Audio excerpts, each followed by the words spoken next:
Hi, and welcome back to another episode of Living Fiercely, the podcast that helps you develop a bold mindset, upgrade your energy, and lead your life with purpose and power.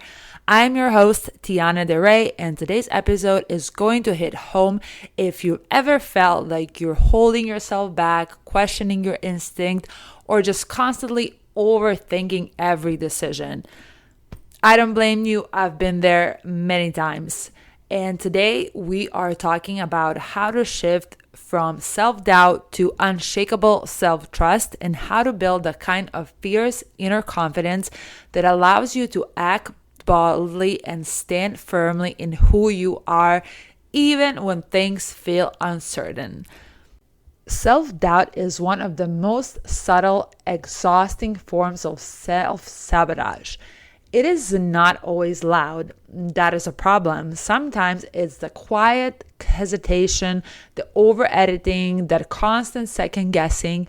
It can be masked by perfectionism or hiding behind logic. And most people don't even realize how much power they are giving away to that inner voice of doubt. I know this deeply because, like I said, I've lived it over and over. For years, I appeared confident on the outside, but inside, I was constantly questioning myself, doubting my decisions, watering down my voice, my opinions, and looking outside of myself for reassurance constantly. It wasn't until I made that shift from performing confidence to actually embodying true self-trust and that's when everything started to change. That is the exact process that I want to walk you through today. I just want to say, if you're enjoying this content, please click that follow button, subscribe to the podcast, and share it with somebody who needs to hear this message today. So let's start by seeing what is self-doubt really and why it lingers. So self-doubt isn't a personality trait. It is a conditioned response, and it usually stems from past experiences.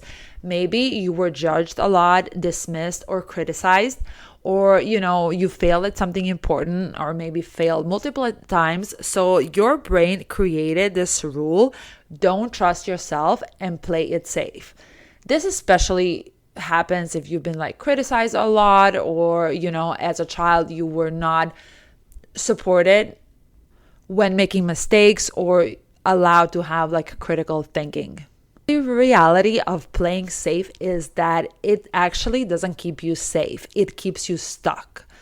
So self-doubt thrives when you're constantly comparing yourself to others. You're afraid of making mistakes. You have to understand mistakes are a normal part of life, and you will make mistakes if you are working towards something. The only time you will not make mistakes is when you're not doing anything. So you have to keep that in mind. Then when you rely too much on external validation, so your confidence is never going to come from external source. It is something that shines from within you. And also when you overconsume information and underact on your own wisdom and knowledge that you've gained. You need to flip that, because confidence doesn't come from knowing everything and knowing every step of the way. It comes from being willing to act even when you don't know the next step. And this is how self-trust can change everything. So self-trust is the foundation of real and lasting confidence. And that is something that is not loud, it's not performative, and it's not about convincing others. It is about knowing who you are and backing yourself no matter what happens. So this is what happens when you trust yourself. Number one, when you trust yourself, you will stop over-explaining.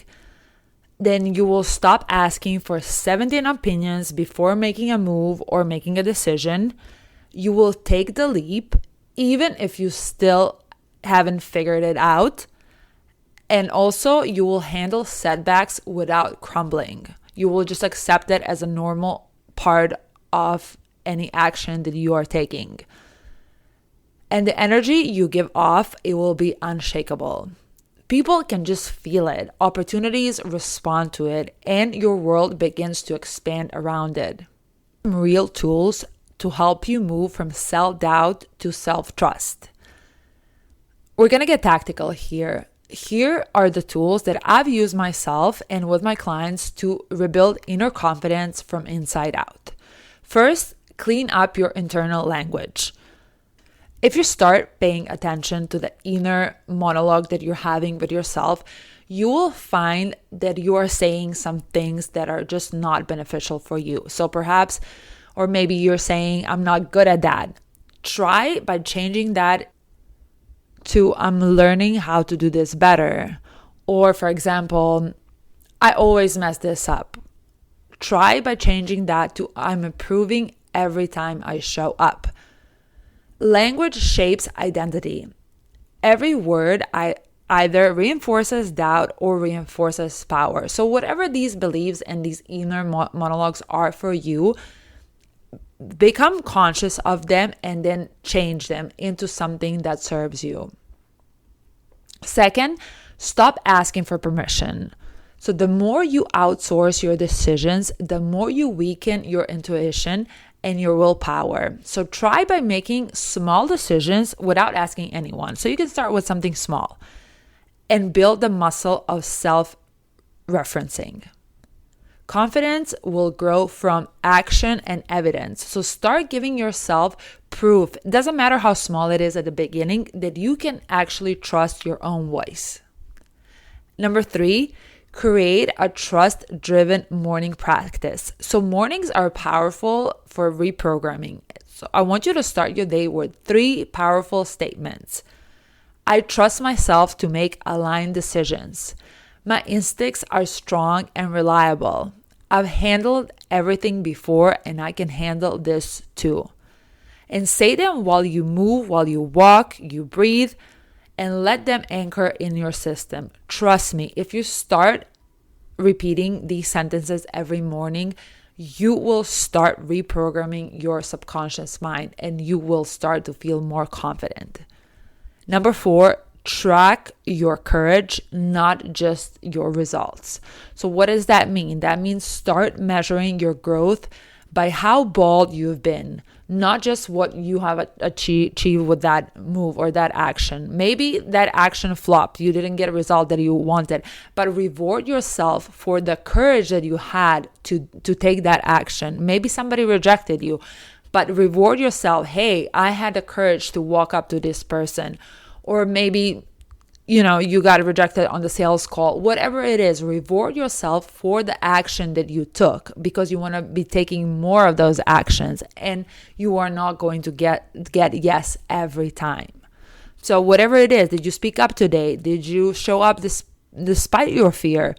Did you post it that even if it was not perfect, whatever it is, reward yourself for that action, because those actions that you take is what will build your confidence. And final thoughts for today is that you already know.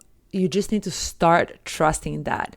And the truth is that self-trust isn't about becoming fearless somehow, because the fear is always going to be there. It is about becoming willing to take action despite the fear.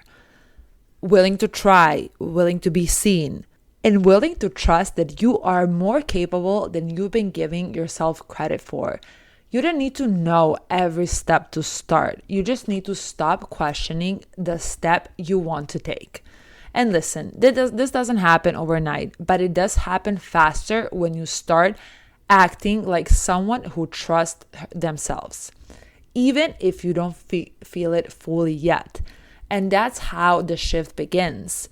And that's how fierce inner confidence is born.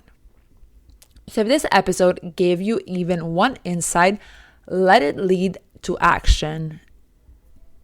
And let me know, what is one thing that you've been overthinking that you can just decide on today. Trust that and move with that. And if this resonated with you, please take a second to follow the podcast, leave a review, and share this episode with someone who you care about. It means the world to me, and it helps me keep showing up for you and helps me impact more people.